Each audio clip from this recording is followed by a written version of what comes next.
ಈಗ ಎಲ್ಲಿ ಇಲ್ಲೀಗಲ್ ಆಗಿದೆ ಅಂತ ಹೇಳ್ಬೇಕಲ್ವಾ? ಲೀಗಲ್ಲು ಇಲ್ಲೀಗಲ್ ಎರಡು ಥರ ಇರ್ತದಲ್ವಾ? ನಾವು ಲೀಗಲ್ ಆಗಿದೆ ಅಂತ ಹೇಳ್ತೀವಿ, ಅವ್ರು ಇಲ್ಲೀಗಲ್ ಆಗಿದೆ ಅಂತ ತೋರಿಸ್ಲಿ. ಎಲ್ಲಿ ನಿಮಗೆ ನಿಮ್ಮ ಪ್ರಕಾರ ಇಲ್ಲೀಗಲ್ ಆಗಿದೆ? ಮತ್ತೆ ನೀನು ಇಲ್ಲೀಗಲ್ ಆಗಿದೆ ಅಲ್ಲ? ಒಬ್ರು ಅವ್ರು ಮಾತಾಡಲಿ. ಕನ್ವರ್ಟ್ ಆದ್ರೂ ಕೃಷಿ ಭೂಮಿನೇ ಅಲ್ವಾ? ಕೇಳಪ್ಪ, ಇಲ್ಲಿ ನಿವೇಶನ ಮಾಡಿದ್ಮೇಲೆ ಅದು ಇದಾಗೋದು. ನಿವೇಶನ ಮಾಡೋಕ್ಕೂ ಮುಂಚೆ ಇಷ್ಟೇ ಕೃಷಿ, it's agriculture land only. Convert ಆದ್ರೂ ಕೂಡ ಕನ್ವರ್ಟ್ ಆಗೋದು 2005ರಲ್ಲಿ ಗೊತ್ತಾಯ್ತಾ?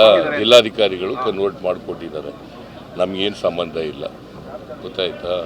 ಮಲ್ಲಿಕಾರ್ಜುನ ಸ್ವಾಮಿ ನನ್ನ ಬ್ರದರ್ ಇಲ್ಲ ಅಷ್ಟೇ, ಅವರು ಇದು ಮಾಡಿಕೊಟ್ರೆ ನಾವಲ್ಲ, ಕಾನೂನು ಪ್ರಕಾರವಾಗಿ ಮಾಡಿಕೊಟ್ಟಿದ್ದಾರೆ. ಅದನ್ನು 2010ರಲ್ಲಿ ದಾನಪತ್ರ ಕೊಟ್ಟಿದ್ದಾರೆ. Where is the illegality? ಅವ್ರ ಈಗ ದಾನಪತ್ರ ಕೊಡುವಾಗ ಕೃಷಿ ಭೂಮಿ ಅಂತ ಹೇಳಿ ದಾನಪತ್ರ ಕೊಟ್ಟಿದ್ದಾರೆ. ಆಯ್ತು, ಅಸ್ಯೂಮಿಂಗ್ ಫಾರ್ ದಿ ಆರ್ಗ್ಯುಮೆಂಟ್ಸ್ ಕೃಷಿ ಭೂಮಿ ಅಂತಲೇ ಇಡುತ್ತೆ.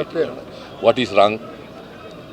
3 ಪಟ್ಟು ಈಗಿನ ಲ್ಯಾಂಡ್ ಅಕ್ವಿಷನ್ ಪ್ರಕಾರ, ಅದ್ರ ಪ್ರಕಾರ 57 ಕೋಟಿ ಆಗುತ್ತೆ. ಬಡ್ಡಿ ಸೇರಿಸಿ ಎಲ್ಲ 62 ಕೋಟಿ ಆಗುತ್ತೆ. ಮೂಡಾದವರು 62 ಕೋಟಿ ಕೊಡಬೇಕಾಗ್ತದೆ. ಕಾನೂನು ಪ್ರಕಾರ ಹೋದರೆ ಕೊಡಬೇಕಾಗ್ತದೆ.